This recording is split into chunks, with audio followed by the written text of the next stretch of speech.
After the flood retreated and the last waves sank into the cracks of the new earth, an eerie silence spread over the world. The valleys, once filled with the laughter and roars of the mighty giants, now lay empty, so quiet that even the wind seemed afraid to speak. Noah and his sons stepped out of the ark onto soil that felt newborn, untouched, but carrying the memory of destruction.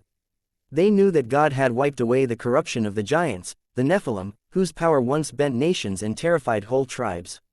But something in the air felt unfinished, as if the story of the giants had not completely ended. In the nights that followed, strange things began to happen. Animals would freeze suddenly, staring into places where nothing stood. The ground shook in short, trembling bursts even though there were no storms. Noah's grandson, Arphaxad, claimed he heard deep whispers in the wind, voices too heavy to be human, as though the echoes of huge beings were trapped between the world that had perished and the world that had survived. Rumors grew among Noah's family that while the bodies of the giants had drowned beneath the raging waters, something of them remained. Their spirits, stripped of their monstrous forms, roamed like shadows searching for the bodies they once commanded. But God had placed chains upon these spirits, binding them to wander the earth with no power to destroy mankind again. They could only watch, rage, and remember their downfall. One evening, as the sun bled red across the horizon, Shem saw an enormous silhouette standing at the ridge of a barren hill. It did not move, it had no breath, but its outline was unmistakable: broad shoulders, a towering frame. When he blinked, the form dissolved like smoke scattered by the wind. He said nothing to the others, but he knew what he had seen: a giant spirit, refusing to accept that its age was over.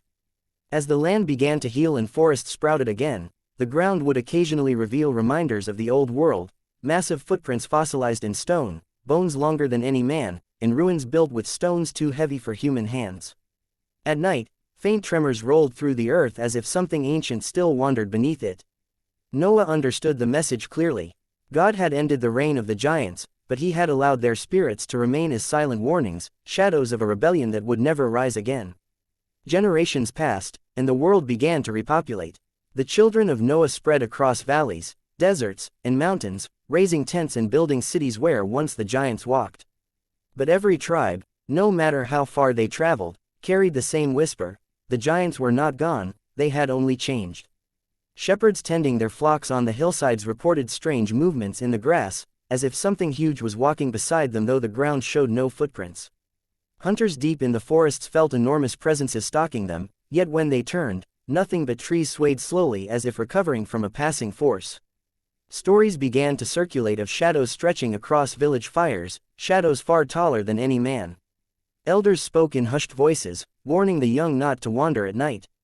These shadows belonged to the spirits of the giants, stripped of their flesh but not their hatred. They were desperate, restless, searching for ways to influence the world they had once dominated. Yet every attempt to rise again was crushed by the invisible barrier God had set around humanity. They could whisper, they could frighten, but they could never regain the strength they once used to crush mountains. As mankind grew, God raised leaders who could sense the presence of these bound spirits. Abraham, on his long journeys, sometimes felt the air shift behind him, heavy, ancient, watching. But the moment he called upon God, that weight disappeared like smoke before a storm wind.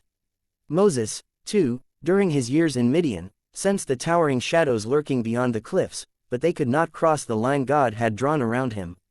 Wherever these chosen men walked, the spirits retreated, unable to stand before the authority God placed on his servants.